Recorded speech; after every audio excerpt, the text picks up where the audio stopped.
اور ادھر قریش بھی بدر کی جنگ میں کافی تجربہ حاصل کر چکے تھے۔ اس مرتبہ انہوں نے لشکر کی ترتیب و تنظیم میں بڑی ہوشیاری سے کام لیا، اس خیال سے کہ سپاہیوں کے قدم میدان جنگ سے نہ اکھڑنے پائیں۔ ابو سفیان کی بیوی ہندا بہت سی عورتوں کا غول لیے آگے آگے تھی اور سب اشتعال انگیز اشعار ڈفلیوں پر بڑے جوش و خروش کے ساتھ گا رہی تھیں۔ جنگ کا آغاز ہوا تو پہلے خاص بہادر میدان میں اترے اور اپنے اپنے سپاہیانہ کرتب دکھاتے رہے۔ پھر گھمسان کی لڑائی ہونے لگی، ہر طرف تلواروں کی بجلیاں چمک رہی تھیں، خون کا مہ برس رہا تھا اور احد کا میدان قیامت کا میدان بنا ہوا تھا۔ ایک کو دوسرے کی خبر نہیں تھی۔ حضرت حمزہ علیہ السلام، حضرت علی علیہ السلام اور حضرت ابو دجانہ رضی اللہ تعالیٰ عنہ بڑی بہادری سے جنگ کر رہے تھے۔ بالخصوص حضرت حمزہ علیہ السلام اور حضرت علی علیہ السلام کا تو یہ حال تھا کہ شیر کی طرح بپھرے ہوئے صفوں کو چیرتے پھاڑتے، صفوں کو الٹتے پلٹتے اور خون کی ندیاں بہاتے چلے جا رہے تھے۔ قریش کا علم بردار جب حضرت حمزہ علیہ السلام کی زد پر آیا تو ایک ہی بار میں اس کا قصہ تمام کر دیا۔ اس کے علاوہ نامعلوم کتنے قریشی سردار تھے کہ شیر بنی ہاشم حضرت علی علیہ السلام کی شمشیر آبدار کے ذریعے سے واصل جہنم ہوئے۔ بدر کی طرح اس مارکے میں بھی حضرت علی علیہ السلام نے بے شمار کافروں کو قتل کیا۔ جو بدبخت سامنے آ گیا، ذوالفقار علی بجلی کی طرح اس پر گری اور چشم زدن میں اس کا خاتمہ کر دیا۔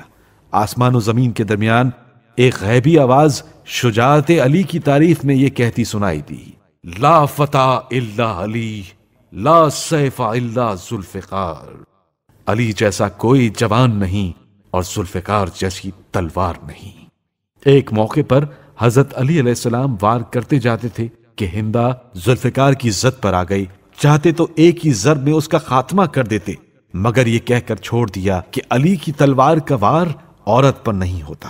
اسی گھمسان کی لڑائی میں وحشی نامی ایک حبشی غلام نے موقع پا کر حضرت حمزہ پر ایسا وار کیا کہ وہ چکرا کر زمین پر گر گئے اور تھوڑی دیر بعد درجہ شہادت پر فائز ہوئی۔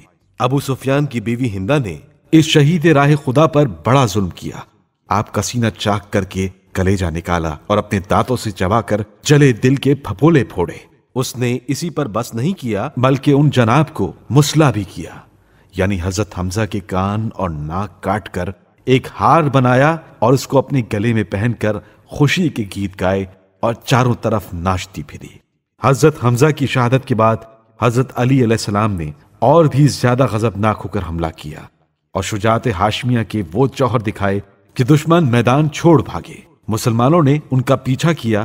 ابھی تک مسلمانوں کی کھلی ہوئی فتح تھی، لیکن مسلمانوں کی بے موقع طمع نے دم کے دم میں پاسا پلٹ دیا۔ صورت یہ پیش آئی کہ حضرت رسول خدا صلی اللہ علیہ وآلہ وسلم نے اپنی فوج کے ایک تیر انداز دستے کو عبداللہ ابن جبیر کی سرپرستی میں کوہ احد کی بائیں جانب موجود درے کے اوپر اس خیال سے کھڑا کیا تھا کہ دشمن پشت کی طرف سے نہ آ سکے۔ رسول خدا صلی اللہ علیہ وآلہ وسلم نے اس دستے کو سختی سے حکم دیا تھا کہ لشکر اسلام کو فتح ہو یا شکست، تمہیں کسی بھی حالت میں اس جگہ کو نہیں چھوڑنا۔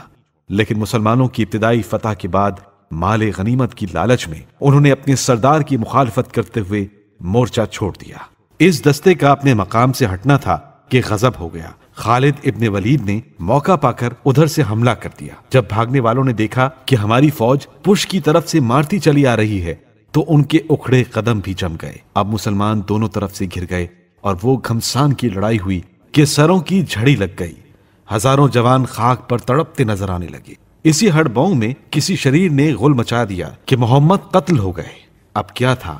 اس آواز کے کان میں پڑتے ہی بڑے بڑے بہادر اصحاب کے حوصلے پست ہو گئے اور تلواریں پھینک پھینک کر بھاگ نکلے۔ کچھ تو اچھلتے کودتے بکریوں کی طرح پہاڑ پر جا پہنچے اور کچھ ایسے دم دبا کر بھاگے کہ مدینے ہی میں جا کر پناہ لی، اور حضرت رسول خدا صلی اللہ علیہ وآلہ وسلم کی شہادت کی خبر وہاں بھی جا سنائی۔